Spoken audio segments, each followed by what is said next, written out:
Welcome to the Purple Political Breakdown. I believe for the most part that this is like not aliens for sure. I think for the most part this is probably technology that the government doesn't want the people to know about. And we'll talk about whether that's good or bad in a second. And I think the whistleblower and I don't know about the naval commander, but I do think that they could be potentially a way to make people kind of, I'm going to say it, distracted. Yeah, it would like fundamentally cause major rifts in religious apparatuses. Would cause massive civil conflict in parts of like the Arab world, I think. Welcome back, ladies and gentlemen. We are back here on the podcast, of course. And did I forget to change the title? I think I did forget to change the title for this. Well, for the most part, we're back at it again. Episode number 36. We're kind of winging it today.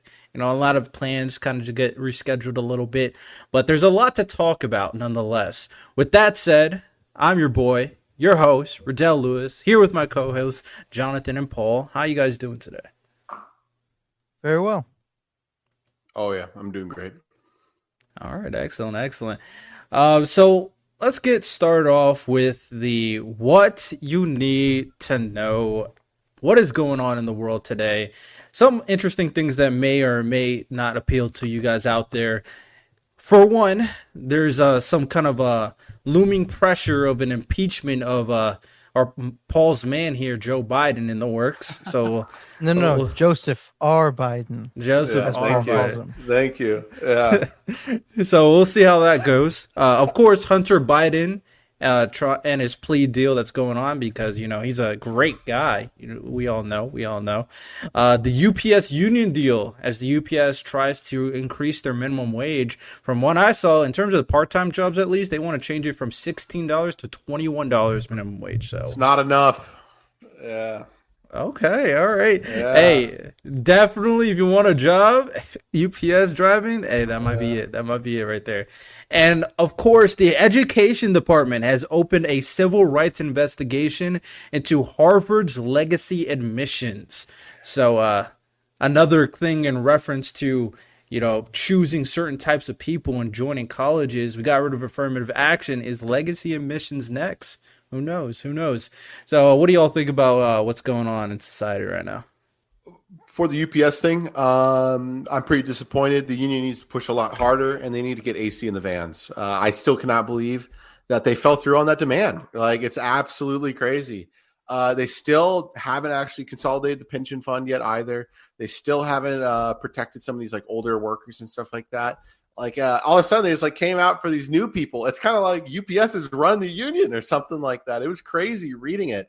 I don't know if you guys have read the demands yet, but they've conceded. So hopefully the union does not vote in favor. I don't think it will because the trucks was such a big issue with the summer heat. UPS has lost around 15 workers in the last year to heat exhaustion. And it's just like absolutely incredible. And it's something that should go off or should just like definitely be tackled. For sure. For the legacy admissions thing, look, hey, I say let the heads roll, right? Send the suits in and get it done, right? That's pretty messed up. I mean, it should be the merit. If we're going to get rid of affirmative action, then we're going to have to embrace that meritocratic system. And that legacy admission thing is far from it.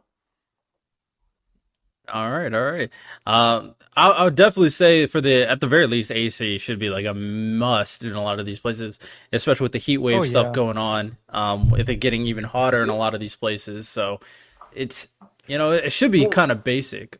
They've promised it for their cars going into 2024 for newer developed ones. But let's say, for example, you're out in like a flyover state town or something like that isn't going to have the new intake of the vehicles. You're still going to be operating these things, right?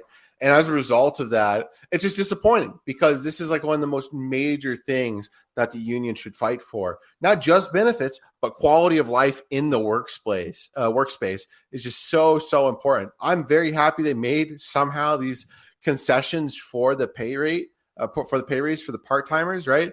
But the reality is, always remember this, the majority of people that work at UPS are full-time, right? Yeah. And this is absolutely disappointing from the union perspective. And I hope that it gets shot down and they keep pushing. They just got to choke this company out. But that's all I got to say. Yeah, I definitely feel you. I actually had one episode where we talked all about unions. We had a union person who was a part of unions. I think he wrote a book about unions, and then a Starbucks worker who was working with him that was also part of a Starbucks union.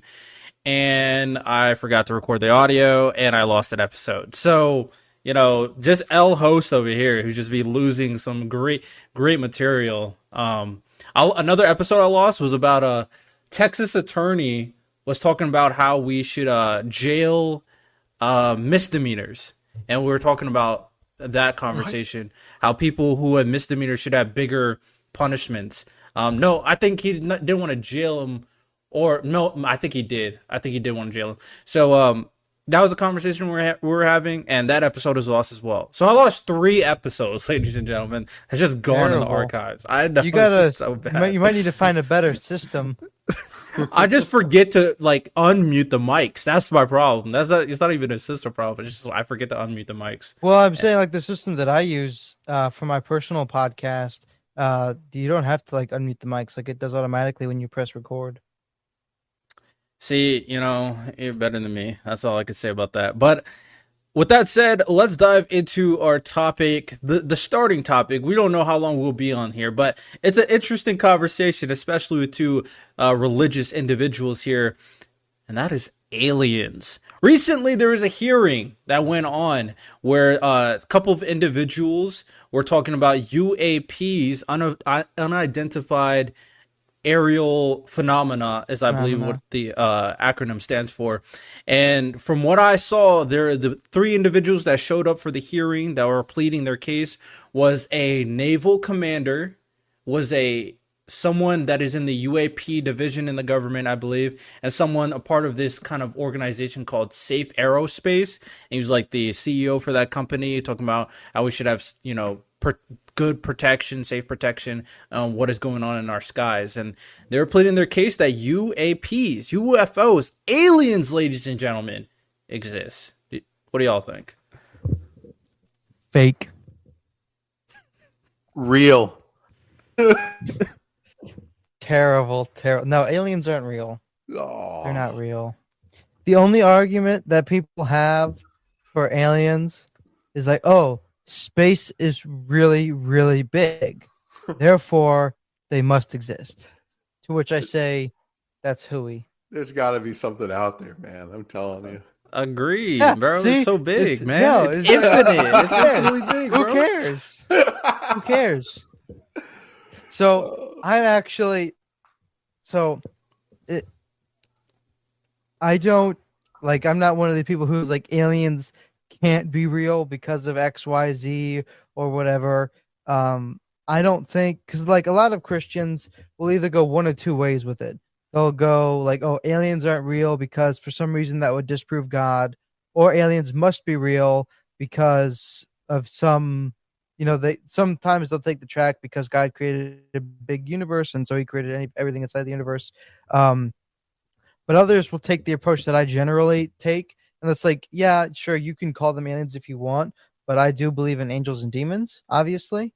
And I look at it as what is the criteria of what somebody would consider an alien? Something that's not of this world, something that through technology or some other means we can't always see them or know that they're here. And they're usually here for either our benefit or for our injury. And so they're either here to destroy us or here to help us or whatever. And that's the same definitions of angels and demons. They're beings not of this world that we can't really see. We can't really know for sure, through physical senses, that they're here all the time. Sometimes we can. And they're either here for our good, like angels, or here for, to do us harm, like demons. And so I'd say, yeah, if you want to call those aliens, you can. As for legitimate aliens that are creatures of another planet, I think that probably not, but I think if there are aliens out there, that doesn't so what? I don't get it. I don't get the appeal. We've got to talk to them, man. I'm telling you, it's to do what? How will we even be able to talk to them? Technology to defeat the communists, bro. All right, well then I'm on board. If it's to defeat the communists, then I'm on board. I Like mean, imagine like a UFO flying over Beijing and picking Xi Jinping up into the air, bro. Like, come on. to be fair, the aliens may just be communists, low key. Like God. from all the stories we see, all we know is that the aliens like to take over the country and take over the world. Matter of fact, take over the world and rule on with an iron fist. So they may side with China, bro. They might side with China. It's like Yeah, it's like, have you democracy. seen the Yeah, Twilight right. Zone episode To Serve Man? There's a No. Twilight Zone episode that's called To Serve Man, where aliens come down, and they say, "Oh, we're here to serve man," and all they do is like turn us into a communist utopia. But then at the end of the episode, they just abduct all these humans to bring them back for experimentation, and it's like plot twist: the aliens are communists and they hate us, and they want to Mm. experiment on us. So the big selling point, so I didn't see all of the hearing to be fair, but I saw a good chunk of the hearing, and from what I was hearing for the most part is a lot of confirmation bias without any evidence, which is like this is not moving me. I'm not one of those people who's oh, it came from a Navy commander, so I'm gonna believe everything you said. No, I'm not gonna believe everything you say just because you say it. So they're saying things like they found bodies where it was non-human. They were saying that we saw technology in the skies and that most cases of UFOs or UAPs in the skies were by pilots. And one of the biggest reasons why this technology isn't human, one of the people said, was that because it had the capability of being stationary in the sky, especially in high volatile winds like a hurricane or just high winds in general. And then it was able to, on a dime, reach speeds of sound. So it was able to reach high speeds in an instant. So this couldn't be man-made technology, which was one of the cases from, like, I think it was the naval commander who said this. So they were saying things like this. Obviously, from a layman, from a person who's just listening or watching this, they hear this, they got the title, they got the credibility of where they came from. It's obviously gonna sound good. It's gonna make you think about something.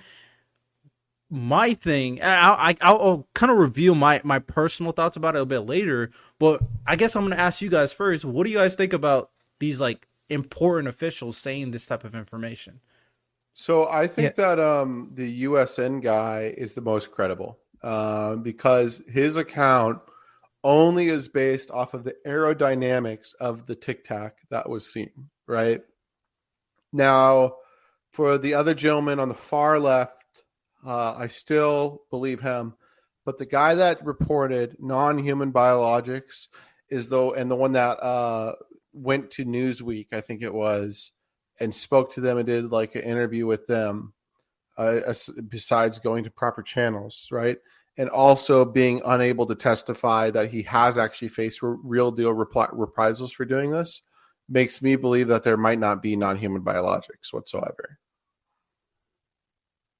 So I'm definitely with you with that. I think he said he was part of an Air Force division that specifically was researching UAPs. So I think that's where he said his credibility lies from. My thing, from my personal point of view, is it's really hard for me to believe this, obviously, especially when you think about aliens coming to Earth, because when you think about something like that, they would have to travel, light years to reach our planet, right? We don't really know many planets, very few planets that we can even hypothetically say have life on said planet. And any of those planets we deem capable potentially are light years beyond light years away. And if you don't know what a light year is, let's just say no human is going to be able to live throughout that time. A light year is extremely far away. I'm not going to go into the math because most people won't understand what I'm talking about. So, well, it's the time that light can travel in 1 year, right? And so, I mean, a ray of light can travel around the Earth 6 times in the blink of an eye. So that's how fast light goes. So it's the time that a light beam takes um, to travel 1 year. So multiple light years is, yeah, well outside of the length in which humans can exist. I still don't know if they can conceptualize. I think the best way for them to conceptualize it is if I had like a proper distance. Like, do you know? Would anybody here know like the distance from the Pluto to like, or let's just say Jupiter to Earth. I don't even know how many. I don't. Yeah, I It's can. hundreds of millions of miles, Uh, hundreds of millions. I don't even know if that's a light year necessarily. It's But not. yeah, so it's really hard to The close. conceptualize. Oh, go ahead. Were you about to say something? Never mind. Never mind. It's fine. No, no worries. But Jonathan said it on the money in terms of what a light year is. It's the how far light can travel in a year.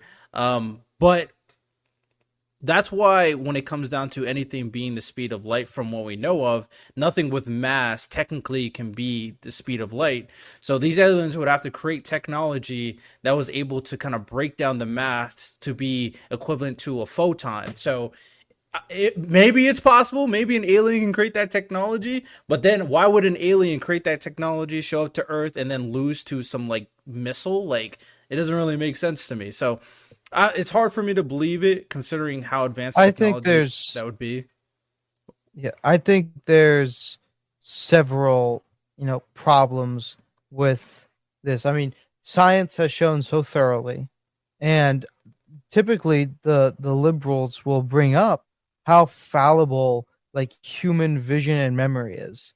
There's some several very good, very very good, highly recommend TED talks on eyewitness testimony, and the liberals typically like to bring up, especially when it comes to criminological issues and like prison reforms and jail reforms, stuff like that. Like, oh, a lot of these people were arrested based on strictly human testimony, which is so bad and so fallible, which it is. But then as soon as like there's aliens, it's like, oh well, aliens are involved. Oh, that means this one person's eyewitness testimony is the most credible thing on the planet I because don't he saw it. even, Jonathan. I'm gonna be honest. I low key think this is more of a conservative thing than a liberal thing. I feel like Really? I conservatives think believe in it more than liberals. I don't think so. Paul, what do you think? I I actually think got to agree with Jonathan here. You think The liberals it's believing? very the it's a left very liberal thing. the leftists are the ones that are saying it's not real because they're saying that it's distracting from class war. That's like the narrative they say all the time, right? Like all the leftists I know on Twitter and stuff like that, we're all saying, "Oh, look, like they're just doing this so they can amp up a war with the Iranians or something like that." No, I Right? think Jonathan's saying left. Wait, let me No, no. ask you. Like the conservatives are the skeptics of it, right? Yeah. It I is. It think is not. The liberals are Paul's the saying buying right ones. now, particularly, Yeah, people, I think, of all sides are saying, well, they're distracting us from something else. I think by and large, liberals are the ones that buy into aliens yeah. being real. Of course. So I guess where I'm coming from The, is the aspect of the government is hiding something is where I believe is more of a side on the right, because a lot of the Oh, sentiment is the sure. government is Yeah. hiding information from the people. And I guess it's not necessarily an alien thing, but the fact that there may be technology or knowledge that they have that they just won't reveal to the people is kind of where I'm coming that's what from. I think. If, if, big if, the like sightings of the Tic Tac thing in the sky flying away, we're moving, if those are real, what's to say that that's not? I mean, I think it's a very hilarious time right now that they're bringing out this news at the same time that Oppenheimer was released, which was a very very high priority, top secret scientific discovery that nobody knew that we had anything near this kind of technology. There was rumblings in the intelligence community that got over to Stalin and Hitler like a couple months, maybe a year before it was actually done, that it was being done, but by and large the public had no idea. And then all of a sudden this huge technology was revealed that literally changed the course of history forever. And at the same time they're doing things on aliens, like, well, we know time and time again that the government does very very shady things with very very highly extremely advanced technology that they don't tell us about. I mean, look at one that everybody agrees on is horrible, like MK Ultra. Like nobody knew that kind of technology was even available or possibly to be done. The being able to essentially mind control people, like nobody thought that was a possibility. And then years and years later, that technology got out, and everyone's like, "Oh, this was a legitimate thing." Like, no, even if the Tic Tac flying thing existed, that doesn't mean an alien. It just means the government's doing what the government has always done. And Before there's my Paul, rant. no, no, because I actually want to dive into that deeper because I think a deeper conversation can be had in terms of what what should the government be telling people?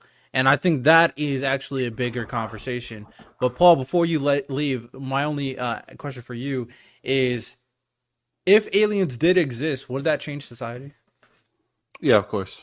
Yeah, it would like fundamentally cause major rifts in religious apparatuses.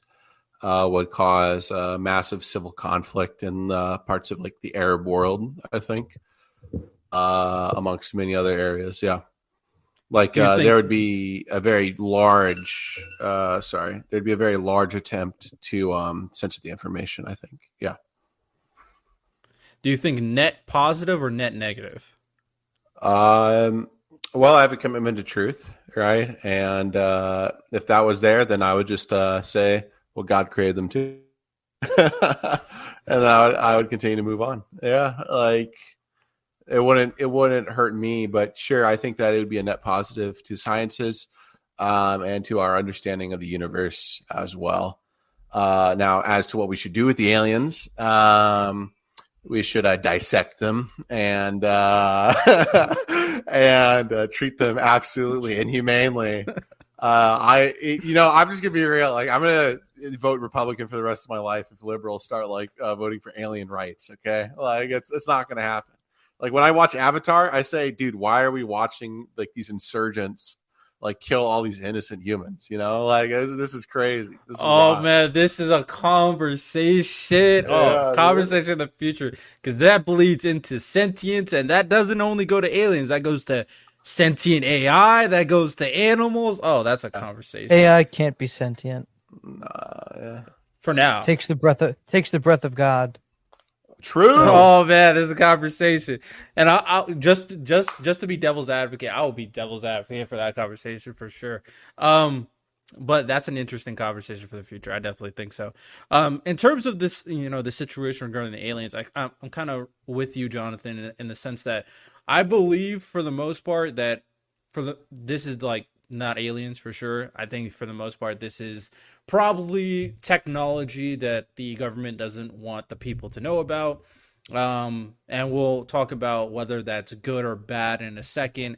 And I think the whistleblower, and I don't know about the naval commander, but I do think that they could be potentially a way to make people kind of, I'm going to say it, distracted from what is truly going on. Not necessarily about the Iran stuff or whatever the conservatives are talking about, but more so well, more so trying to kind of get them thinking a different idea instead of thinking that the government has technology. Which a lot of people will believe. A lot of people are more than willing to believe in aliens, more than want to believe in aliens, because there's the want of something being bigger than ourselves in the universe, and this potential hearing and distraction is a good way to do it. Honestly, it's a smart tactic to fool the people. So it. I mean, I guess it is what it is for the most part.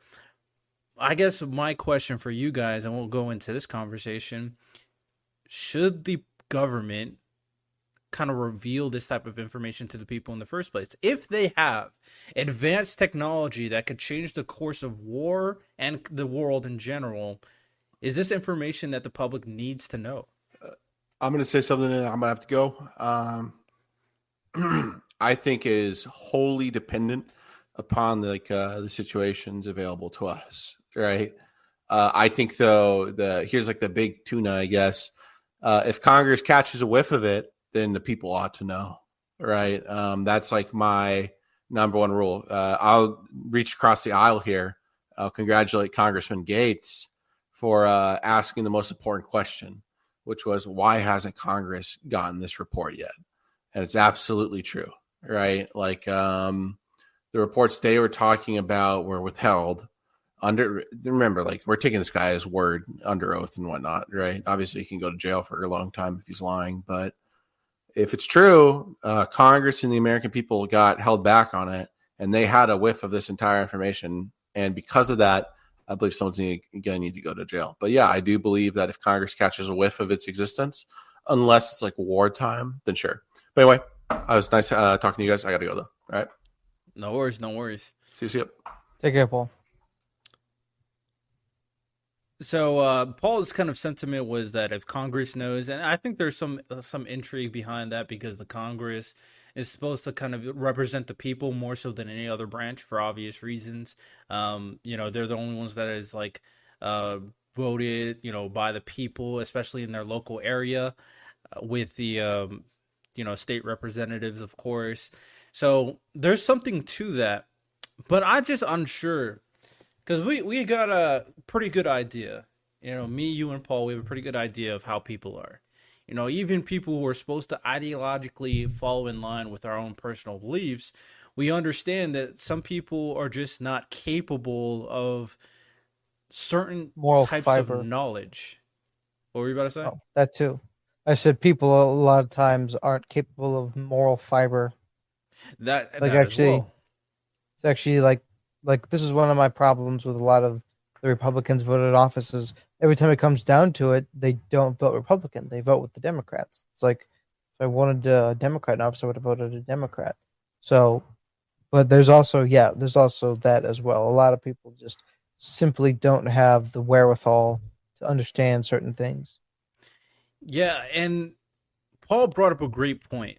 If aliens did exist, the one potential fallback, one potential negative, is that religious institutions would fall completely apart. And I do think it would be wise if you're I religious think to some of them kind would. in terms of the world as whole, I would say most of them would. I would say a good number that probably would survive. I think Christianity would probably be the strongest in surviving. Um, but I would say a lot of the other religious institutions probably won't because I just don't know how they would deal with the alien aspect. Because, like Paul, what he said God created aliens too, is what Paul would say for like God. And from my understanding of like Christianity, God is the almighty creator of everything. I just don't know if the other like religious institutions would be able to handle something like that because a lot of their kind of religions, from my understanding, are a lot more intricate in terms of when it comes to this creation stuff. So I could be wrong, but I only know what I know. You feel me? So No, I think that's actually true. I think I was actually looking for the Bible on hand. Fortunately, it's across the room. But you know, I have a really funny story about aliens. I guess you could say, based on my belief of aliens. So, my girlfriend, when I met her parents, like typically you'd think like when you meet someone's parents, like, oh, what are your intentions with my daughter? Like, tell me about yourself. That sort of thing. Like maybe if depending on where they're brought up, they have like a shotgun in their lap, and then they're like, oh, tell me about yourself. But so no joke, I came in, I shook hands, said hi, my name's Jonathan, blah blah blah. They sat me down, we got dinner, and her father starts out and says, "So tell me about the Genesis. What are your thoughts about the Genesis 6 account?" And the Genesis 6 account in the Bible is the one where it talks about the Nephilim, which is what I would consider aliens, and it says the sons of man the sons of God came down and knew the sons of man, or the daughters of men. And so that's where we like Goliath comes from in the Bible from what's called the Nephilim, which are angels and demons, or what some people call aliens. And so that's the first time I met her father, my girlfriend's father. We talked for literally 2 hours about like whether or not aliens were real or if they were just the Nephilim and whatnot. And I think my point of saying that is, he was we were both religious. We're kind of different denominations, but I think many of the like Orthodox religions, such as like Muslims, Christians, and Jews, or Israelites, whatever, I think they wouldn't have that big of a deal dealing with this because we all have some sort of framework for something that can be kind of considered aliens because that all three of those institutions share those kind of books. I don't know if Genesis is like in the Quran, but a lot of the Old Testament part of it kind of overlaps to some extent. But they definitely believe in Allah, they believe in God. It's the new agey religions that I think would kind of just dissipate because they'd have no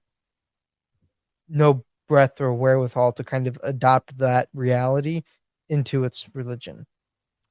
yeah, and like I said, this is important because A lot of people's ideals and a lot of people's kind of understanding of the world is so concrete, and it's kind of a reality of people. Tribalism, kind of Hmm. kind of accepting a way of life and adopting that way of life and kind of sticking to it and casting other sides apart is just not natural for people generally, right? It's just not a natural Yeah. thing. That's why you have to have people constantly trying to open up their perspective, open up their point of view, and that's why conversation discussion is so important, so you can open up that Yeah. perspective. So with You that know, I said, actually, oh, I actually kind of want to change or see what you think about this alternate version of what we just said about religions adopting the existence of aliens. I could see it going two ways. The way that I said, or I could see if aliens came down, supposing that they were real, came I think I know down, what you're about and to say, but go ahead. I think there could be another version of this playing out when it comes to religious front. The new agey people are in fact kind of spacey and ambiguous enough that they could possibly take into the fold, like, oh yeah, because they believe in the universe and the conscience of the universe, and they're just another extension of that. Like, Paul very aptly brought up Avatar, and their whole religion system there was, oh, the planet is alive, the planet, the universe, juice and spirits and stuff like that. I could see it playing out that aliens came down, and then a concerted effort was made to kind of make Christianity and those Orthodox religions even more old fashioned, ostracized, and oh, look at that. You have no right to explain this. They are part of the universe, and the universe brought us to. And they would make a concerted effort towards the New Agey stuff and against these older, more Orthodox religions. That's possible as well. I think what I thought you were gonna say is that they could use this as a message to even confirm their beliefs. So it's kind of in line with what you were saying. Um, because another thing that people do, as you were talking about, is people try to adapt the new knowledge to their frame of thinking, and that would be a perfect Mhm. example of that. And that they adapt a new knowledge to their frame of thinking because they're too stubborn to kind of move from where they are. So that But definitely. sometimes those things can be adapted. Sometimes there are explanations, but sometimes there's not. Um, I agree that it really depends on how they frame it when it's once it's adapted. That's kind of like Yeah. the big thing for me regarding that.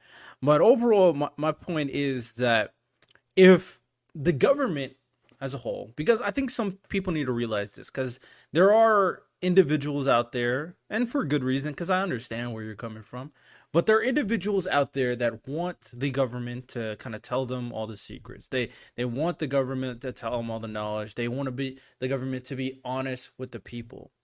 But there needs to be some type of realization that this type of strategy is not a good idea. It's just not a good idea to be completely honest with the people because the people wouldn't be able to handle it. Even if something that's even much more minor, right? Where there's a police investigation. And matter of fact, Jonathan and Paul were talking a little bit about it beforehand. And let's say there's an example of a potential, rape situation where there's a rapist and all the gruesome things they did. Maybe even go far because there are people out there that keep them like locked up in their house for X, Y, and Z, and then there's a bunch of information on what they did. As a police department, even as the media, you would not give out all those graphic details because people couldn't handle it. Yeah. I have a perfect example Go ahead. when you're done. So for about a year and a half, 2 years, I worked at a research facility, a research lab on my campus, where we studied police officers that committed crimes, and um, and sometimes it was like DUIs, or OVIs, whatever you might call them. Other times it was in situations similar to what Paul just described, literally. And so I would come home every day, and my mom would ask me, "How was my day? What happened at the lab?" And I would not then go on a rant describing the very graphic details of what I read on a daily basis. We had to have many meetings at this lab. Like, if you need a day off, you need a day off because we had to read court records, court files, journal magazines about what these police officers did to code the kind of crimes they committed, all that sort of thing. And so I read some very disturbing things. And my mom is an amazing woman, and she does not like those kind of details. So when my mom asks me how my day was, I'm not going to describe in graphic detail all of the things because that will just perturb her. She'll get upset. She'll get, very emotional. So she won't be happy with that. So I just tell her, oh, my day was good. Read a lot of cases today, blah, blah, blah, blah. If somebody else asked, I might tell them, but it's also not like information that everybody needs to know about all the time. So there's a prudential level here when it comes to this kind of very important things. I think there's certain people that should know about it, right? Like redundancies that need to be done to ensure the system is safe. But by and large, some information that I'm sure the government knows is not like it's not prudent to just tell about it. I think there's a second level of prudence that comes involved. There's that first one, which is like keeping people from being, emotionally scarred or whatever it might be. But there's also, Riddell brought up the great point of like a police investigation. There's two reasons why you don't bring up a police investigation when it's active. One of them is that former category that he mentioned. Sometimes those details are just gory and they don't need to be given out to the media. The other time is because sometimes it can make it harder for the police to conduct the investigation.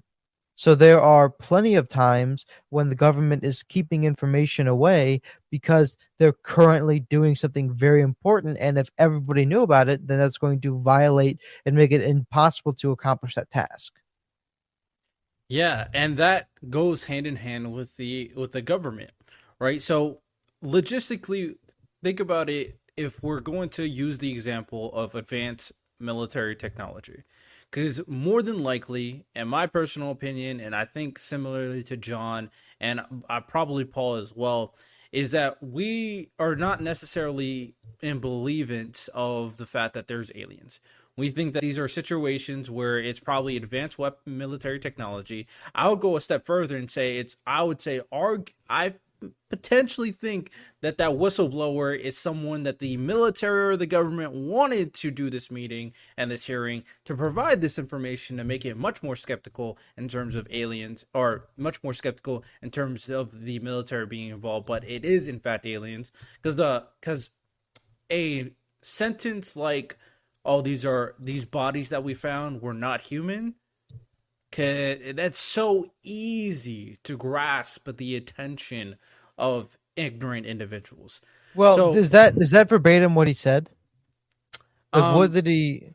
Do you know what he actually said? so I know for a fact he said that the bodies that they were, I don't remember if the bodies were from a crash or the bodies were being examined, but he did say that they were not human.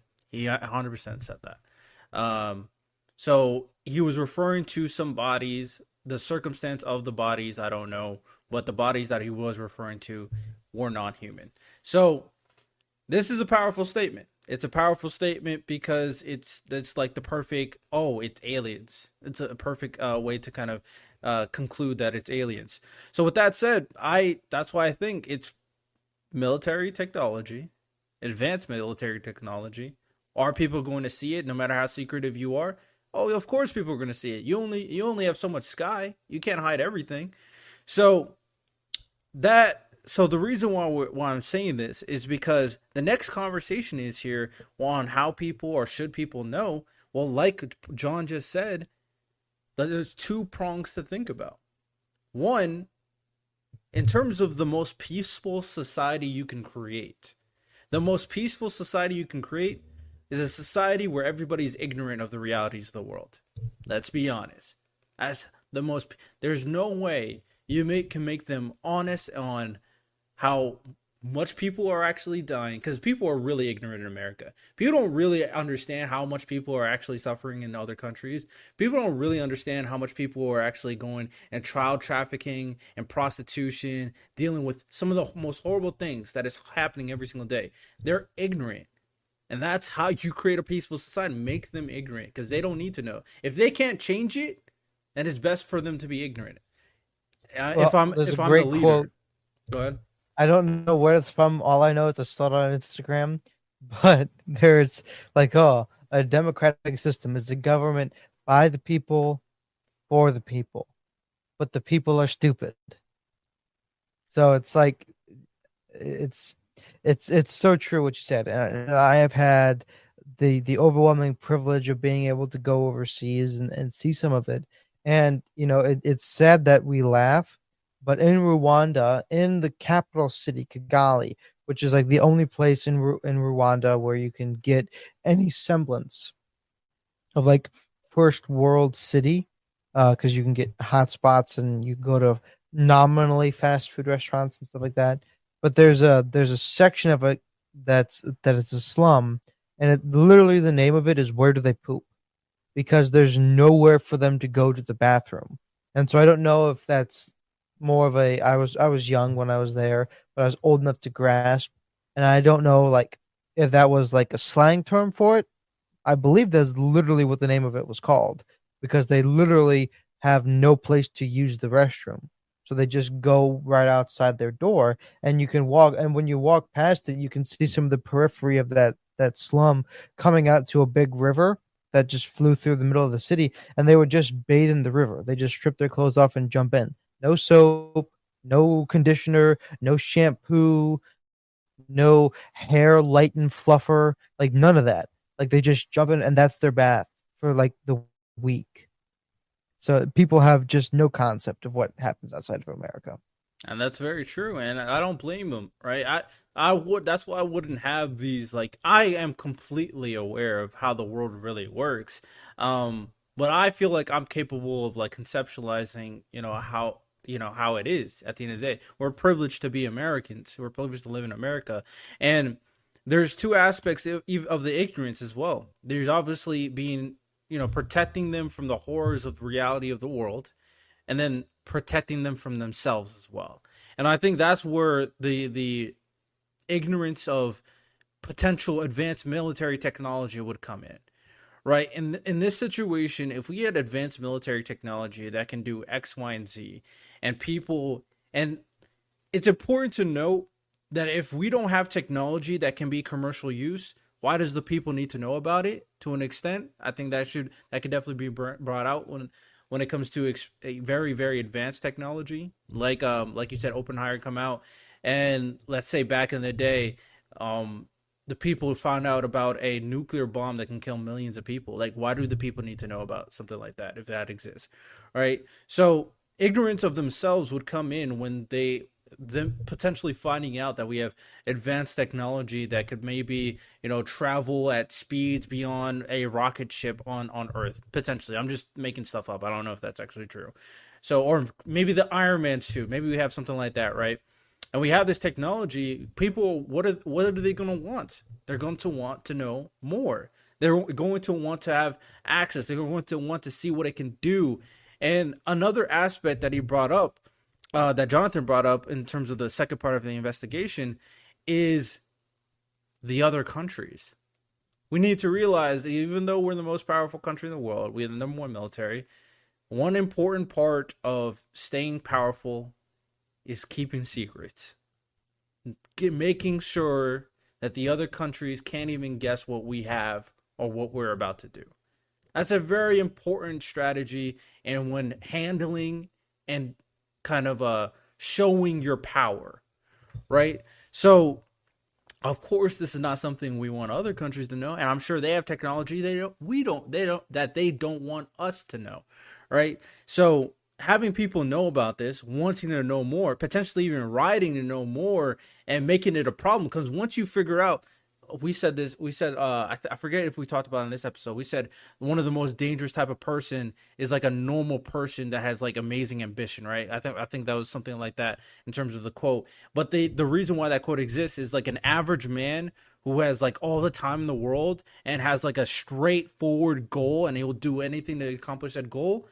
That could be a very dangerous individual. And if he finds out that, hey, we have very very dangerous technology, and that's, I'm just saying, I'm not saying it won't happen, but this is the potential worries of letting the people know about this very very advanced technology. It's protecting them from themselves and protecting us as a country from other countries learning about the secret that we have. So Yeah, well, I that's where I look come back from. at history and like the measures and lengths with which the U-2 spy planes were trying to be prevented from Russia finding out about them. Like the whole thing was rigged with explosives, or especially like the fuel capsule and the front part with the camera technology that was state of the art that we were flying over Russia and we didn't want them to know about it. Same thing with, Oppenheimer and the bomb, all of this very secret, like there's just history and history of the government preventing because what happens if so like what happens if our enemies get it? Because inherently America is still the best country, both morally and just economically and militarily and freedom of opportunities. It's just simply the best. And there's other nations that are threatening us on all of those levels, both morally, economically, powerfully at all times. And if they got technology that was state of the art, that was insanely powerful, then of course we don't want people to know about them. It just makes sense if we're trying to prevent them from another person. Like It, I just think, like just imagine, like I mean, we can look at this historically as well. Look at the powerhouse that China was and Eastern Asia when they first developed guns. And like look when Europe and Britain and Spain brought guns over to the Americas, how easily they just decimated everybody. Now imagine if you dropped like an 1800s era cannon or rifle back into the time of like the Romans, like how insane that would be. But for instance, like the difference in gunpowder and power of firearms from the Revolutionary War to the Civil War is almost incomprehensible. People don't realize how much technology, but the powder was so much more powerful back then. The accuracy of the bullets so much better.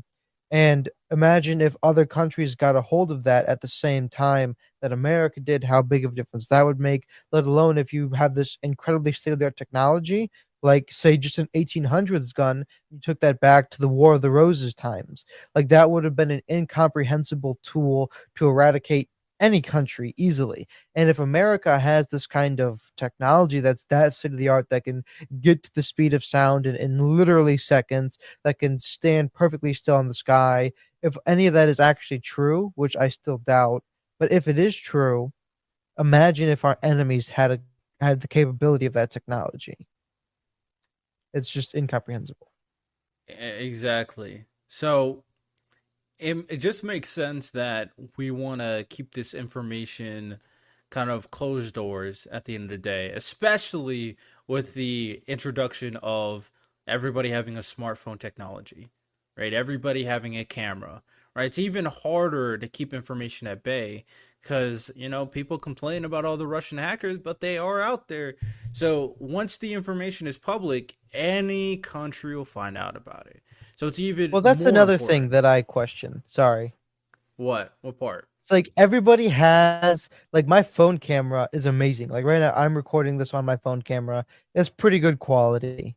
Everybody has access to these amazing cameras. The government has state of the art cameras, but yet every single video of the alleged aliens is like some super grainy 8 megapixel camera from like 1980s. It's like, what? Come on now. I doubt that. Same thing with every capture of Bigfoot. ghosts. Like anytime somebody Yeah. captures a picture of a ghost, it's super green and you can barely tell what's going on.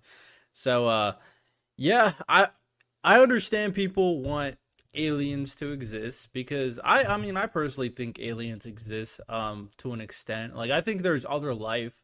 I don't know if there's other like sentient intelligent life. I can't really say that for sure.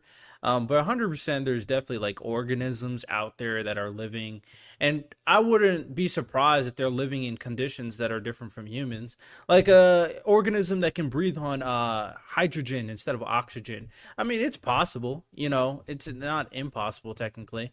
With other planets and with how their kind of way of lives are compared to Earth, of course. So I don't mind about you believing in aliens or anything. The practicality of them coming to Earth and then losing to human missiles doesn't make sense to me. You guys really have to understand how, if they are advanced enough to travel at speeds beyond light, there's no way Earth can touch them. There's none, not no way we can touch them. So we would lose every single time.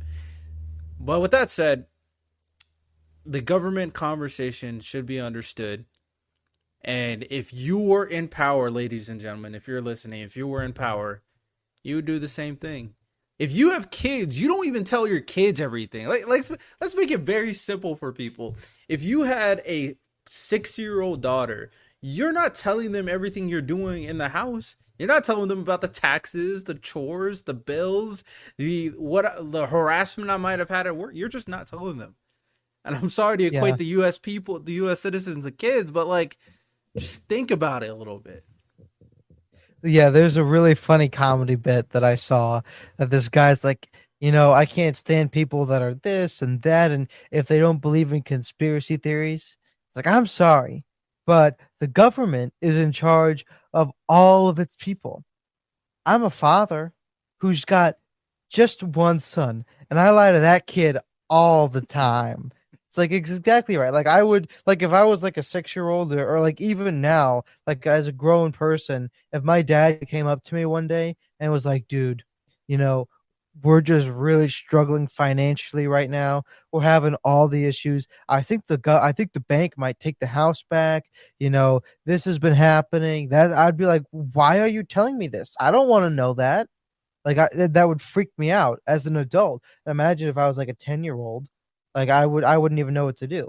And I look at it the same way. There's some things that need to be told. Like, my dad would come to me like, if we're moving, like, hey son, I just want you to know we're moving, and so get your stuff ready, say bye to your friends. Like there's some things that you do tell. There's other things that you don't tell, and there's a very fine prudential line between them.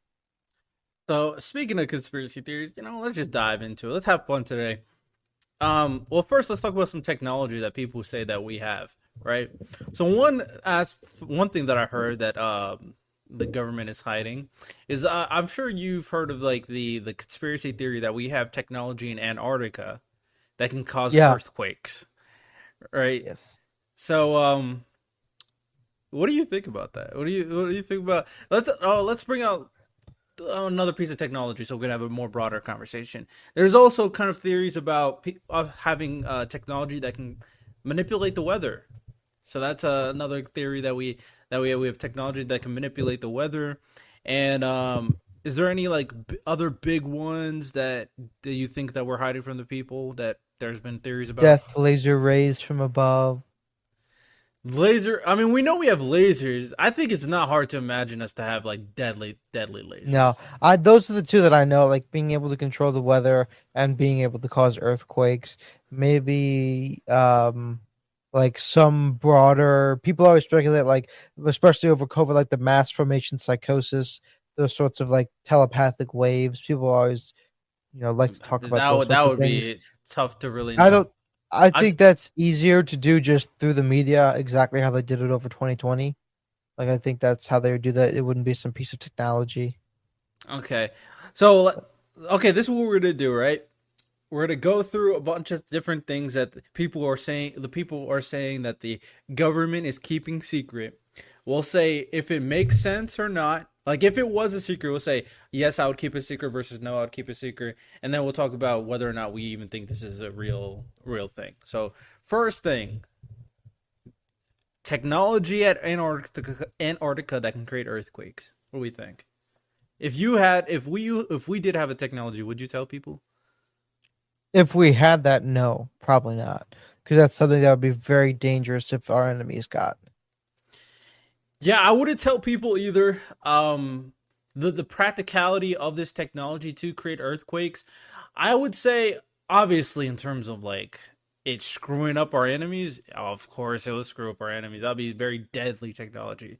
But there might be some like practical uses in terms of like with our tectonic plates and potentially moving it around. Obviously, anytime they move around in certain direction, they can cause earthquakes. But there might be a situation. I So, can't think of a specific one where an earthquake could stabilize the grounds versus make it worse. There might be an example out there. so there's a couple things. Obviously, weaponized use is very good. The only beneficial way that I could possibly see it would be, a very effective way to like level decommissioned buildings, old towns that need to be removed. If that was widely available technology, there could be some ergonomic uses of it, like, old cities that are like deemed hazardous and we need to level those buildings very easily and effectively possible.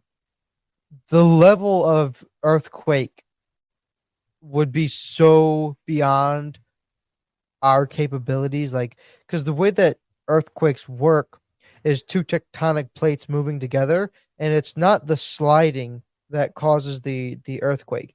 It's when something gets stuck and then there's a friction that causes, and then it's the slip that causes the earthquake. It's the snap reverberating effect, similar to the snapping of the finger. It's actually once the finger hits the palm that causes the sound. It's not the rotating of the finger. It's the sudden stop after like a very powerful spring that causes these earthquakes. And we have no I would be beyond astounded if there was any level of technology that could force tectonic plates to move to cause an earthquake powerful enough to do any kind of damage. We can cause like minimal earthquakes just through big explosions, explosives. Obviously, those causes the earth to tremble, but I don't. That's nowhere near enough technology. Like, I mean, the closest thing is like an atomic bomb, but like the atomic bomb is destroying the city with explosives from above the ground. It's not causing an earthquake. It really depends on. I can't see the plausibility either, but to be fair, like if they're doing a secret, they would have to have been able to create an energy source that is that powerful. And I don't Yes. know the how like potent and how much nuclear energy you would need to create something that is like that powerful necessarily. Yeah. The Um, closest. but if Oh, they're in go ahead. Antarctica, I can see them heavily using nuclear energy, or I can see them heavily using something a lot more volatile. But since you're in the middle of Antarctica where there's no life, miles and miles and miles away, I mean, you can kind of just go crazy to an extent. So I don't know. The other way that I could foresee something like that happening is like, when you get the right frequency on something and it causes it to shake and tremor, and or there's such things like these, I forget, like essentially pneumatic pistons that are really powerful, but they cause like a small vibration on a bridge. And if you time it right, then you can just get the frequency and the rotation to just cause the thing to collapse. Like we've seen things like that. I could potentially see something like that working, but the scale at which it would need to be. And the problem is, if it was at the right scale, they really wouldn't have much control over where it went because you'd have to go to that area, drop the device off into something like that, and I don't think that kind of technology exists at this point either. Yeah, overall, I don't think that type of technology existed either. But practically in terms of destroying your enemies, right? This technology would be obviously extremely efficient of destroying their society, potentially taking out people. So, you wouldn't need people for that. You just need an earthquake. So that's a Yeah. dangerous weapon. Dangerous weapon. All right, next is a weather technology. So one that controls the weather. And if we had technology to control the weather, would I tell the people? Honestly, I would have to kind of determine a lot because, like, in a situation where you control the weather, you could look at it like, okay, I could control how much like water or rain a farmland would get. And obviously there's so many problems with that ethically. But in terms of just natural, like a city, whether they get rain or wind or anything, like who cares about that? So it's definitely circumstantial based. But overall, that's also kind of playing God. So most likely I wouldn't tell the people. That's kind of too much control over the environment, and I would probably wouldn't tell people if I had that. And there definitely would be requests. Hey, a farmer would go like, "Bro, I need some rain. Can you kind of fix this?" Definitely stuff like that could happen. I think it would widely depend on the extent to which I could control the weather. Like if I could be causing tsunamis and hurricanes, then that might be the best not to tell them. But there's already the ability to, like, for lack of a better term, control the weather, like inseminating a cloud with water, that sort of thing. And they do those in African countries where there are massive droughts and stuff. Only problem is you have to have already like got your you have to already have clouds in the sky. We can't create clouds like at the scale enough to do that. But we can control the weather to certain circumstances and to certain extents. So I would, if it was just one of those things, I would probably tell him. But if it was like the capabilities to create tornadoes at large enough scales to level cities, to create hurricane tsunamis, once again, then it becomes the national interest to make sure our enemies don't get that technology. So I wouldn't tell them. I definitely see what you're saying. I would say that my only issue is one, the kind of economic benefit, and obviously, anytime something would go wrong or some disdain would happen in terms of the weather, they wouldn't know if it was the government or the people or the natural causes causing it.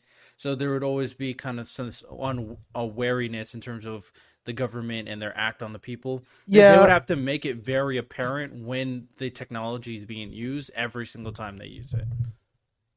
yeah, that is true to some extent, but at the same time, I think it would definitely be in the economic interest of that kind of technology becoming public access.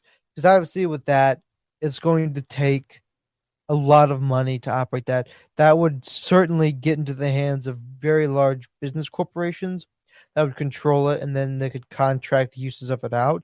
But I mean, we all know intuitively that big businesses in America, a lot of their money ends up going into the government some way or another. And so it would certainly be in the financial interest if it was that more nominal control of the weather for that kind of technology to get out into the public market. Because then, farmers in Idaho during droughts, people just anywhere in America that needed rain or lack of rain could contract that device, could pay the company, and then that would be implemented. And then, donors give that back to the US government or paying for campaigns, all that sort of thing. Hmm. Yeah, it would definitely be it would bring in some type of ethical questions at the very least in terms of Oh, how sure. they're using the machine, and I could definitely see the benefit. Like I said earlier, I could say the benefit for like a farmland, of course. Um, the question is, how do you make one making sure it's limited to the point where it's not overutilized? Because Yes. once the We once have the what are you Go about to say? ahead. I said we have no idea what kind of effect that would have on the climate. And that's another part where it's like, could we potentially permanently damage the weather depending on how it's used, the climate more so, and that's another important kind of distinguish. We're about to turn California into Ohio. Do we want to do that? It's very possible if we have a weather machine. So I don't know. It's a interesting question, but we overall, I don't think we either of us believe in like a weather machine. So with that said, next kind of a conspiracy would be, do you think we landed on the moon? And the question for you, if we didn't land on the moon, would you tell the people we did land on the moon just to be first? Um, I do believe we landed on the moon. Um, I think, yeah, I think we landed on the moon. I do. If we didn't land on the moon, would I tell the people? Because I what matters is being first. That's what matters here. Yeah. Hmm. There was, as I understand, very little indications that the government had that the Russians were going to beat them. I mean, there was the space race, but I don't know that there was any like serious concern that the Russians were going to get to the moon first because we were kind of neck and neck with them right behind them. Um, I could be totally wrong about that, but I don't think there would have been a need to tell them expressly that we did it. We could have continued in that space race for a little bit longer until we realized that the Russians were exhausting their technological output. Um, so I don't see the necessity to have done that when they did it, because it was looking as if we were going to beat them on the technological front. Yeah, for me, thinking about it, because there's a certain pride that you gain from having this astronomical achievement. And that pride Yeah, carries over, obviously. It kind of unifies the countries to an extent, right? We, as a yeah, country, landed on the moon first. So there's a certain power to kind of rally behind such an achievement. Kind of similar to like us winning the Olympics or us winning the World Cup. Well, our football team will never win. But we have Messi now, so maybe he'll join the American team and we'll win. wait, what? So we have Messi now, and he's playing for an Who's American we? team. He America. is? Yeah, he's playing for the Really? Miami team right now. Yeah. What? Yep. So if he plays That's for the American insane. if he plays for the American World Cup team, and we might win one for the first time. I don't know if we've won one in the past, but it could happen. It could I don't know happen. why we would want to win in soccer. That Just to I win, suppose we just to be are. the I best. suppose we are a nation of pride. I guess a nation of gay people. So, I guess if we want to win at soccer, we can really dive Hey, into that. we want to win at everything. We school everybody at basketball. Obviously, nobody else plays football. The other Well, countries that nobody do, else has like 7 foot tall giants like we do. So, China tried it with Yao Ming. That's another conspiracy that they artificially created him. Um, but I believe that. America's a powerful country, and we wanted that new one. So I could definitely see the mindset of the leader at the time who had to make a decision. If we didn't land on the moon, a I want the Do you people to believe we believe in landed on the this. moon? Yeah, I believe in the land on the moon. I'm not with. I don't believe in most conspiracy theories, but in the case if we didn't, I probably, and I think it's important to note, if we didn't and Russia did first, or to prevent Russia from doing it first, I think there's something to say of lying. But personally, I'm against lying, so I wouldn't do it. But I can Right. understand why another leader would do it, to kind of Yeah. establish that sense of pride. But I'm not one to kind of lie when it's not necessary. I think there's obviously necessary lies and not necessary ones.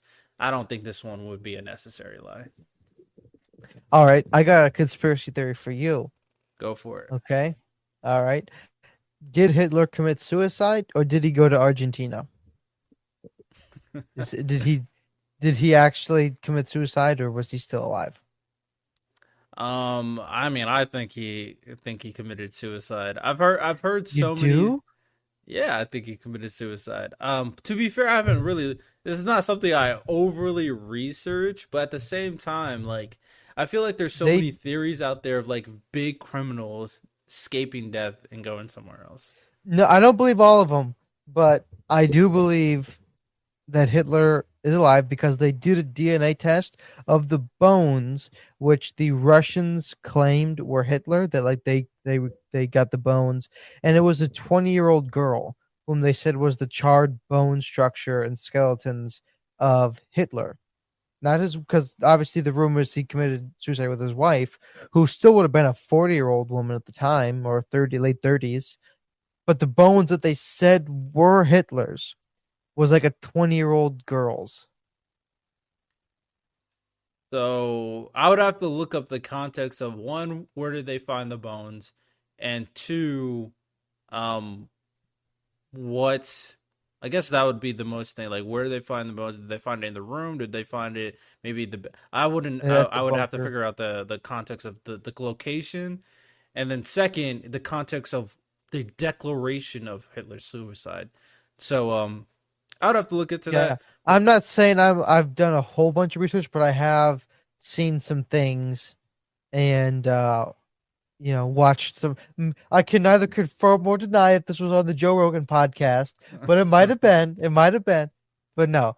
I mean, you can say that, but obviously the Nazis escaped and got to Argentina. Whether or not Hitler did is another story. But obviously, many of the top Nazi scientists escaped and just continued on the same experiments in Argentina with the local Argentinians. I mean, because there's people like you go into a house there and you just find boxes of Nazi memorabilia of high lieutenants and corporals and from the military, from the Nazi military. So the Nazis definitely got away and are in Argentina for sure. So I guess the question is, if you found out that Hitler didn't kill himself, would you tell the people? Oh yeah. You would tell the people that he survived and lived the rest of his life? Oh yeah. That's something that the public would need to know. That would be a bonding thing for the American people, I think. I think that would there would be some initial outrage, but I think um people would probably rally together again at at the realization of well, let me think about that for a second. Because I Yeah, could I see it don't going either ways. I could see it going either ways. But you know, I don't the agree, to be terror, honest. initially the terror and the realization after World War II and World War One really brought people together after they realized that the level of destruction and death that happened. Um, but I think so. I certainly think you could spin it. Right? You could spin it when right now we're very against the Russians and we need to attack the Russians or whatever. Certainly, it could be spun to say, look how the Russians lied to us. We need to bind together as Americans to get the Russians or whatever it might be. Or you could even compare it for like Russia of the day was deep in the thralls of communism under Stalin. Um, and this is what China is like now. This is the level of corruption. They couldn't even tell us that Hitler died. You could do that sort of thing, and I think you could definitely spin the fact to make it a positive, or to make like get some actionable response. But I think possibly if it came out that Hitler survived, people would be outraged, people would be pissed, and it could definitely cause some problems. So I can kind of see it if they did it right, they could turn it into a unifying something. But if they didn't do it right, I could see how it would cause a lot of anger and outrage. Yeah, if I it really I guess it depends. Like if I found We out just at can't the let Kanye talk during if that happens. We true. just need to muzzle Kanye. If I found out at the time, it was like, oh yeah, it's possible Hitler didn't kill himself. I would honestly, I wouldn't tell the people. I'll tell the people Hitler died. I think it's more negative if they know he's alive, because for me the big thing is like you can't frame it, but I think that's just manipulating the people with the facts that you know, and Sure, a lot of people don't like that, of course. And if for me, who has like the conceptual understanding of what you're doing, I would understand that you're just trying to turn us against a different enemy, which smart military sure. tactics, but I wouldn't appreciate it as an individual. That and then the second thing is like there's a there's a certain kind of like moral thing about it too, Oh because like yeah, at the end of the day the ultimate evil is gone on the world versus the ultimate evil got to do the worst thing in all of humanity and got to live a normal life for the rest of his life. So yeah. people just wouldn't be able to kind of like cope with that type of I understanding. would say the moral responsibility that you have is to tell the truth and to tell that Hitler survived. But there's a couple things with that.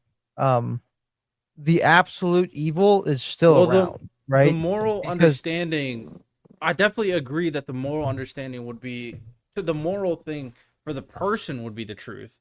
But I think in leadership, morality is not the first thing you should care about, personally. But the people need to be moral. The leadership, arguable. yeah, there's something to be said for what you were indicating, but I mean, so when you have the framework that I have, um, you realize that Hitler was not the epitome of evil. There was a spirit inside of him that still exists, and it's a spirit of anonymity. It's something that can happen to nearly anyone.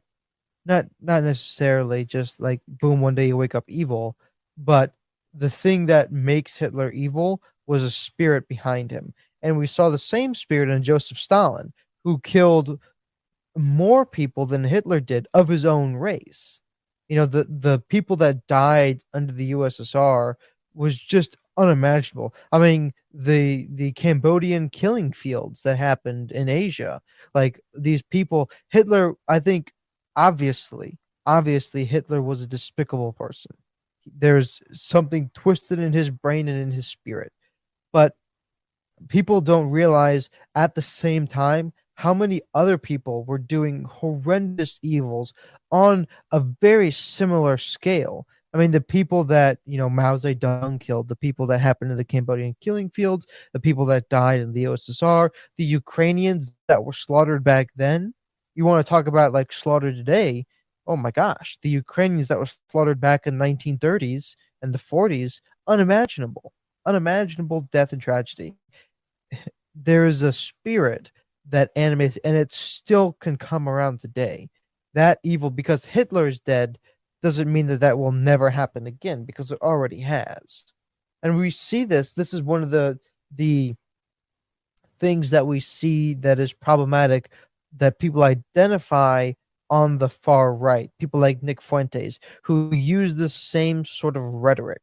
And that's why it's a dangerous thing, because it's not a singular person that was the epitome of evil. It's a spirit that pervades the human heart. Alexander Solzhenitsyn has one of the best quotes um, I've ever heard, and it's one of his most famous lines. And it's talking about the sort of things that the captains in the Russian military would do. They would just do these senseless acts of violence to people. Let's see if I can find it real quick.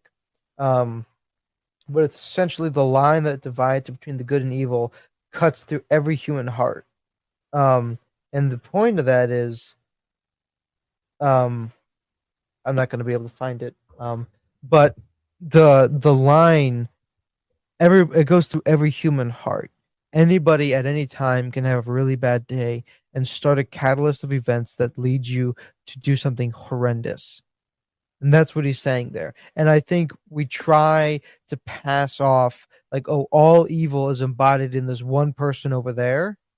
But that's not how it actually is in reality. It can It's not going to strike you one day and all of a sudden you're just the epitome of evil. But the line that divides between good and evil cuts through every human heart, and it starts with one small thing. It starts with one small thing and it leads to another, it leads to another, and it leads to another. Yeah, so I definitely agree to that, and I know that's how most kind of evils start, with exceptions of psychopaths and sociopaths that are innately just don't feel emotion. And I think there are also another kind of point to bring up is that certain people are more prone to evil than others. So one person can go through the same events as the other person and end up a totally different way. So it really at the very end depends on the person. But that stuff in terms of events leading up to, it's kind of a similar thing to like, a pedophile who was abused as a child, which tends to be most pedophiles, and then do very despicable things as they're older. I can't, despite what you've gone through. Obviously, it's terrible, but I still can't forgive what you're doing now. So, the actions of the society and the government is to obviously notate the events as they're happening, document the events as they're happening, find out those individuals. And I think this is the conversation we had with like mass shooters, right? We can kind of notate when they're kind of reaching a path of being very, very dangerous individuals. We should intervene in those circumstances more often than not, at the end of the day. But overall, in regards to the point that was being made, Hitler, whether or not you want to say he's the epitome of evil or the spirit that he encompasses, very similar to other individuals that you mentioned are evil, regardless of what point you want to make right there, I think it's still to the people that are listening or the people that are Yeah. like part of the country. Those people just see evil and they want justice for evil. So in Yeah. in it telling an individual that the person didn't get justice can break some people in terms of their moral system. They might start thinking legitimately that there's no good in the world if this pure evil individual was able to do what he did, do what she did, and live a normal life, right? So I guess that's where I'm coming from, and that's probably why I would individually, Yeah, if and I there's could some, certainly see. Oh, sorry. No, if there's finish. some sentiment that, if there was no sentiment that he committed suicide, like if the Russians didn't mention it initially, then it would be harder to sell. But if they initiated it, then I think as long as there's no way to prove or deny it, I probably would go more often than not to say he's dead. Give people the ease of mind of not worrying about this individual. That's probably where I would go. Yeah, I can certainly see that tracked as well. And to some extent, what I was saying is in some ways semantic because obviously Hitler still did those things. But I do think it is important to note because we have this concept of that and because we can actually make a more solid even than we already had, which was already pretty solid, case against that sort of thing when we say it actually happens in other people as well. Because I think when we see something like that, when we see something like Hitler, and we just say, oh, this is only something that is relegated only to Adolf Hitler, then we have, in some ways, this kind of cognitive dissonance about it. Like, oh, that can't happen again because he was such an extraordinarily evil person. But when we Right. realize that it actually can happen over, we can make it even more realization that we all need to be very careful. But I do totally understand what you're saying, where like people, like you hate the movie when the villain wins, when the villain does all these things, or doesn't get quite the amount of justice that he deserves. Like he gets this and he gets that, but it's always more satisfying when the really really evil guy is running and then falls off a cliff to a horrendous death.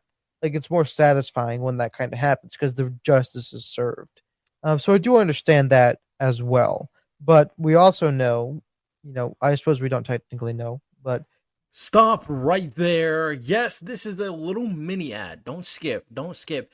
All I want to tell you right now is that at the end of the day, when it comes down to all the discussions I want to have, I want to be able to communicate with you, the audience. I want to be able to relay a message and receive a message from everyone and try to come up with these great solutions that I keep on talking about.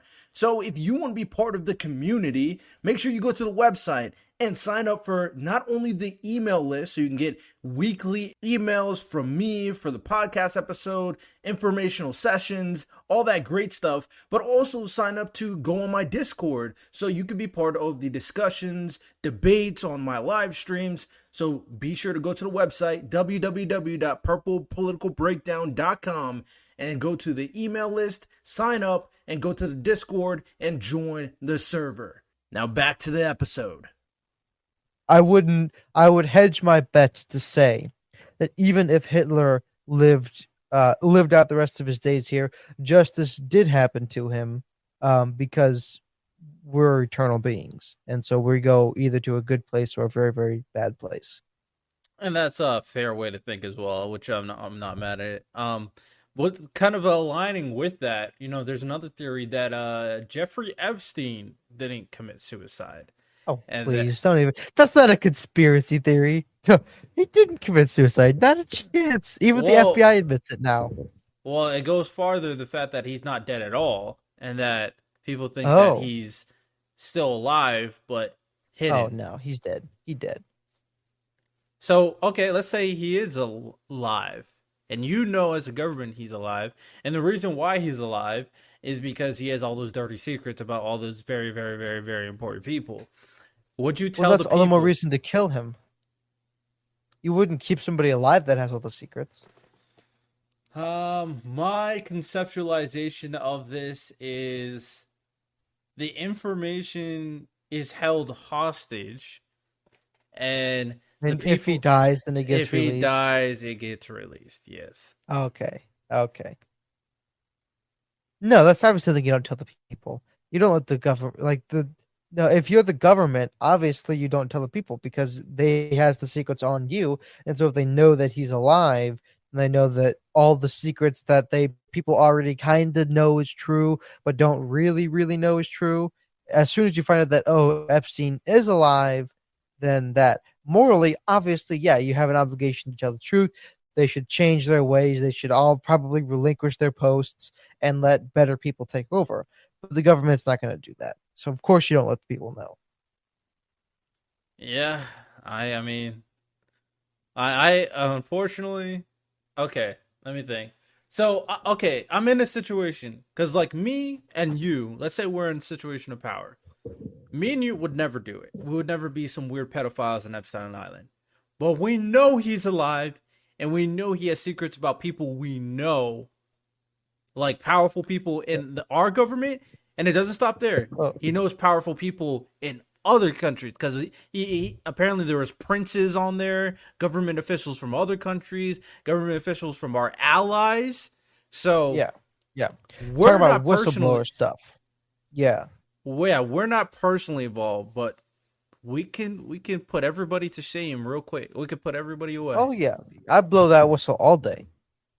even if it threatens, you know, our power, our governmental power. Oh sure. There's certain things that's like this is what the Bible talks about. Um, what gain is it to gain the whole world but lose your soul? Like there is no gain in that. There's no point.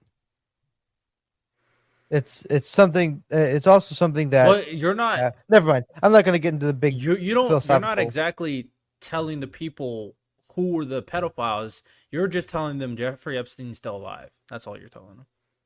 Yeah, sure. Still, there's Okay. ways they could probably do that in such a way that I could maintain my anonymity and still do it. But if I was coming out and do like if I knew that Epstein was still alive, if I knew all the people on the list, then yeah, I will risk at least I would hope that I would, right? I hope that I would. Um, I suppose I wouldn't know until I was in that sort of circumstance. But yeah, I would tell people. All right. Yeah, I think I would tell people as well if Epstein. Let me think, because different from Hitler in the sense that Epstein's obviously pure evil to the eyes of people, but his impact of being alive and being not alive is a little bit different in the sense that he can affect like some of the most powerful people and their image and all that stuff. So it would be hard to kind of figure out like morally, obviously, you would want to tell the people, but like I guess more, I guess politically, it would be hard to kind of figure out, okay, what will happen to the country and Well, our do you know who relationships. Madison Cawthorn is? I think I've heard the name. So he was a representative from, I believe, one of the Carolinas, I think North Carolina. He's in the wheelchair. Um, and he was talking about, um, he did one interview in which he admitted he was up for reelection. There was no evidence that he was going to lose. He was a very beloved candidate. Everybody from his district loved him. He was very popular. I liked him. He was a great guy. Um, and then he did one interview in which he talked about eyes wide shut kind of parties, where massive orgies with all the people of the power Oh, is going it to that the really special young guy? clubs. Yeah, very young, and then Yeah. all of a sudden all of his donors pull out, and then completely blacklisted. Yeah, that's another because you lose all your connect because unfortunate politics is a connection game. It's a networking game where you know the right Oh people. yeah. That's the only way you're getting voted in. Unless you really popular with the people, you can get elected as a representative, but you're not going anywhere beyond that. So yeah, that's another potential risk when it comes down to these games, unfortunately. But I think overall, I think I would out Jeffrey Epstein and say, hey man, this guy's still alive. You better go find him. Better get him out of here. Get this out of here. So is there any other like government secrets or conspiracy theories that we should bring up that whether or not the people should know? Um, I can't really think of any particular ones. Yeah, the flat Earth one is too ridiculous to even bring up. Um, the lizard people is too ridiculous to bring up. Uh There's oh, always like the last crazy one. sex cult things that Yeah, I mean we all know we those are all know true. that. Yeah. The big one, 9/11. Oh, jeez. Yeah, the big one. Where so the question for you, if you found out when you become a representative that the government did cause 9/11, what'd you tell the people? This one is it's kind of like the Epstein, but on a bigger level in terms of Well, how it's kind much of this is a it's more change. similar to the Hitler, if Hitler survived or if he didn't, because this was something that really brought America together. It's like, oh, I would enemies say abroad. the only reason why I brought the Epstein one is because like if you kind of admitted to the people that the government was involved, it would destroy the trust. It would absolutely Oh demolish the yeah, trust of the yeah. government. It'd be 1776 all over again, probably. And is that worth telling the people if it'll completely destroy the trust of the government? I don't. That's a tough one. It's a really tough one. I could see it being a net positive if it was handled correctly. Because, like, especially, like, think of it this way. Think about if you could prove that you were a good candidate, if you were a good person, think about the level of house cleaning that you could do. Because every act that was based off of 9/11, every department that was created because of 9/11 that's causing issues, the bureaucracy at large could just be totally eradicated if you came up with, like, listen, I found this out. We need to do this. We need to get rid of these people because the fraud is so deep that 9/11 was instigated by the government.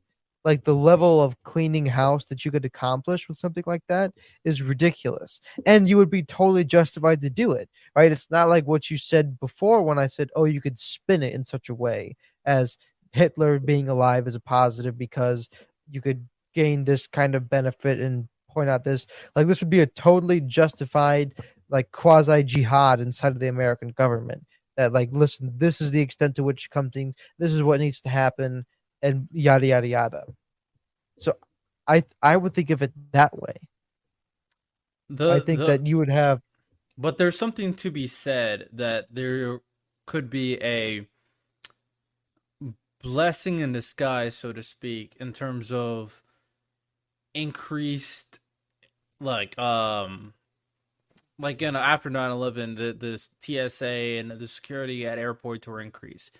You could say that was a in general Yeah, positive in the sense that they're making sure that deadly but those substances are not arriving on the those are the plane. sorts of things that you can still keep around. Okay. I mean, obviously not every single thing that happened. I'm just saying you could expose the level of corruption inside of the government in a way that was never really possible before. If you found Okay. out that no, this actually was true, then you could just say, look at, we need to get rid of all these bureaucracies because this is the bureaucracy that cares only about condensing and consolidating power that we just don't need, that they're willing to do anything. So yeah, I understand where you're coming from now, and then I would bring up this fact. Yes, you can spin it, especially to make yourself look like a good candidate. Doesn't necessarily guarantee you'll win the presidency. But one thing that will factually happen is the amount of people who will hate the government will be increasing tenfold. And I think Yes. something else to consider as well, not only did the government lie to the people, but the government killed their own people. Yes. That is the other side. That's the other side of the coin that is certainly bound to happen. That's why I said you could also just have 1776 again, where everybody, like, talk about, like, people were upset with January 6th. Like, if it came out today, people would know forever July 27th. Like, forever that would go down in history. The level of rioting and destruction that would happen Yeah, it would would go be. even 100%. It would go even further. Like if they're willing to do January 6th, if they found out that the government actually did this and that they had killed their own people for this agenda, yeah, the amount of rioting and the amount of Yeah. violence that could cause, and who to say Oh that the yeah. government, the people, will ever trust the government again? I think there's too many risk factors. And if I'm being honest, oh, people are gonna hate this. But we're just talking. We're just talking as leaders, right? We're just talking. I think if I found out, honestly, I don't think I would tell the people. I think it would just be too damaging. And this is one of those things that I said before. This is one of those things where it's best to keep people ignorant to protect them from themselves. I think this is just one of those scenarios, and it would just be better overall for the country if we because also another aspect of it, if they started getting violent, then the government's gonna start stacking up. They're gonna start The attacking the thing is, people. that is a possibility. Unless you were able to so swiftly and forcefully take over the reins of power. But one individual There's would never be able to do that in our government. no, but never mind. But yeah, there would be ways in which the storming of the Capitol, the complete overtaking of all avenues of the government, that you would effectively be able to take control. Whether or not one person then became like, I'm saying like the breakdown of communication, if you could do it before communications were sent out effectively, like there's ways that you could mitigate the probability of a legitimate attack force coming back. But now I just sound like a crazy person who's trying to overthrow the government, and so Yeah, now the Secret Service is that's going what to you would start. have to do in Yeah. order to fix everything. Yes. You would have to take over, restructure the government, and then that would be Oh yeah. dangerous too. So it's like, yeah, it's just too risky. It's too damaging, and I don't think I would tell the people. Sorry, people, but that's just it's. You just gotta think logically. Like, if you think that you would be violent, more than likely, like everybody else that you know would be violent. So it's just too risky. Yeah. It's probably not something we should do.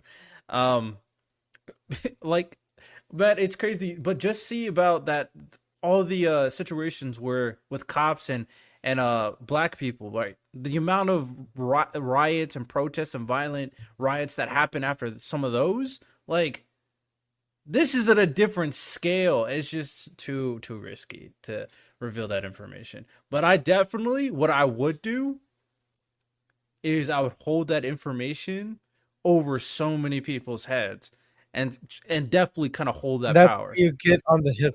That's how you get on the Clinton hit list. Oh, true. Oh, So they're gonna try to take me out, bro. I'm about to get a sniper. Oh, that's I guess another conspiracy. the only way for us to know is if one of us becomes president. True. The only, I guess, Fidel Lewis, 2024. the only conspiracy that I would be willing to tell the people, if like that could potentially destroy the people's trust in the government, is if it was true that there was like the government was assassinating presidents or assassinating key figures like JFK and Martin Luther King. If that was true, I would definitely out the government, 100%. At that point, there's evil, so it's Why like, we'll get 'em that out of here. over? That's one U.S. citizen versus like 100 odd U.S. citizens. Yeah, but this time they're like, you know, getting away key figures. You know what I'm saying? It's a little different for me, man. These The are, World Trade Towers hey man, destroyed the U. I'm just saying. I hey don't see the man. difference there. I guess the difference for me would be that obviously that situation was bad for sure. Well, I think the level is a little different for me because it's actively trying to control the way the America progresses, right? So that's kind of how I say it, because when you kill leaders, that's like, okay, they're doing things that I don't want them to do, then that means that they're trying to control the way that the country itself is supposed to be moving forward. And I think that's another level. That's another level of manipulation a next level of manipulation that I think that at that point we should kind of just restructure the government or get rid of the FBI completely, like you said. I think we should disband the FBI. My candidate that I like wants to disband the FBI. Oh, Vivek, is it him? Vivek, yeah. Vivek. Well, you better hope that DeSantis keeps on destroying himself and Trump goes to jail. Then he could win the Republican primary. Yeah, we'll see. I don't think, unfortunately, as much as I like Vivek, I don't know how much of a shot he truly has. I would totally be down to see him on a ticket with somebody else, like Trump or chief of staff or something like Oh, that. you want And then Trump he'd to have. go back, come back as I president? don't. I don't, but I think this is a whole nother topic we could get into.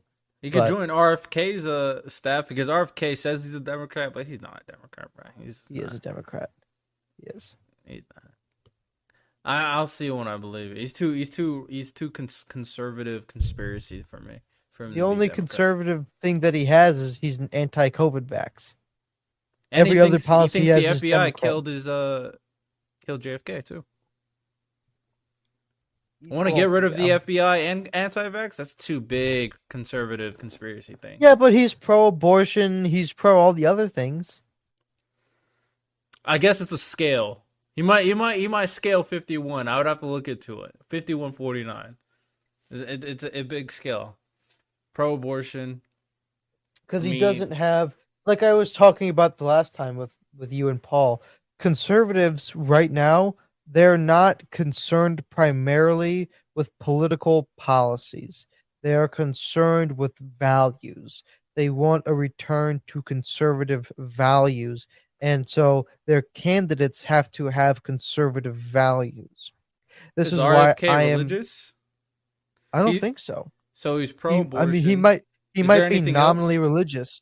He might be nominally religious. I haven't looked thoroughly into all of his policies. I know he is a Democrat by every standard when it comes to all the other things. He's just a quote unquote classical Democrat, a Democrat of the '60s or whatever. Just Well, like other than the he shares pro-abortion all the stuff, values. He has I all don't the know what other values that values. JFK had. Yeah, he had all the other values that JFK has. Was JFK Who he was a anti-FBI, Democrat. anti-COVID? Well, no, he was a Democrat. He had the same policies that JFK has, who was a Democrat from the 60s. So, of course, they're not going to believe in transing people because that's a super radical modern belief, like of the last 15 minutes in human history. I would have to look into everything he put out to really see because, like, sure you could say classical Democrat, but when it comes down to it, this you have to go. I mean, at this point, you have to go with what's currently showing, and other than I guess pro-abortion, is Trump pro-abortion or anti? I don't think he He's anti-abortion. is he.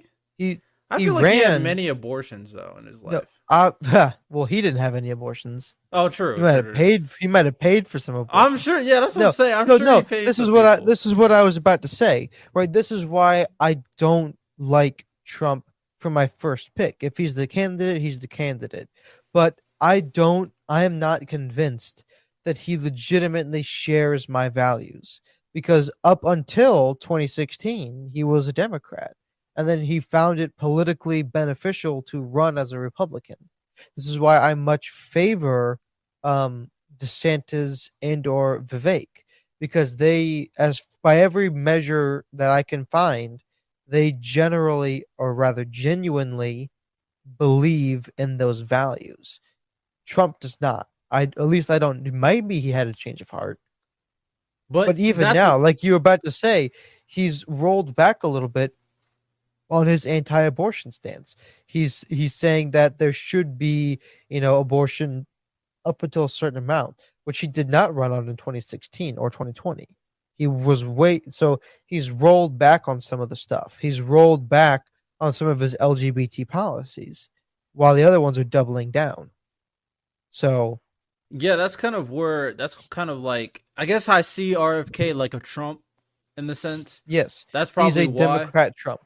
Yeah, that's kind of like why I'm like not super convinced, but at the same time, like the classical Democrat stuff I agree with, and I agree with like DeSantis definitely being more classical conservative versus something like Yeah, Trump. But this is one of the things.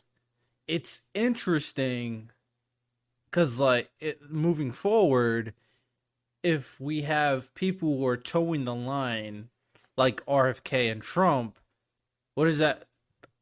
There's a question on what that says about our current society. Well, there's a guy. Um, I could speak to this more on the side of Trump than I can um RFK. RFK because I don't know as much about RFK. But there's a guy, a anthropologist and philosopher, I guess you call him, called Rene Girard, and he says a culture in decline can only make anti-heroes. And by every measure, Trump is an anti-hero. He's crass, he's vulgar, he does things in a sly, backward manner. He's effective, right? He's very effective in what he does. Um, but by almost every measure, he's an anti-hero. He's crass, he says all the bad things, he does the naughty things, and he doesn't apologize for it. And I think that is a problem, is that we can only, and then I think RFK kind of falls along those same lines. I think he's more diplomatic than Trump is, but in many ways he's the Democrat version of Trump, because Trump came back and went in 2016, 2020, was promoting very radical old ideas from the past that we would have said those are antiquated. And RFK is doing the same thing on the Democratic side, which is why everybody thinks, oh, he's a Republican, because he's pushing backwards to old values, which is seen as a conservative thing, right? Because it's the progressive left, the conservative right. So that's why people are perceiving RFK as, oh, he's like, I remember when he announced his candidacy, I said something to Paul, and Paul goes, oh, he's running Democrat, because he's promoting a form of conservatism, but a conservatism on the Democrat platform, which is why he's still a Democrat, because he doesn't share the inherent values that I share. I would never vote for him. Yeah, we're gonna be in a very interesting next election, and the last couple elections were some interesting candidates, right? We had Trump Hillary, then we had Trump Biden. Now are the four more popular ones as of right now. We don't know if it'll change by election time, but Trump, DeSantis, Biden, and RFK.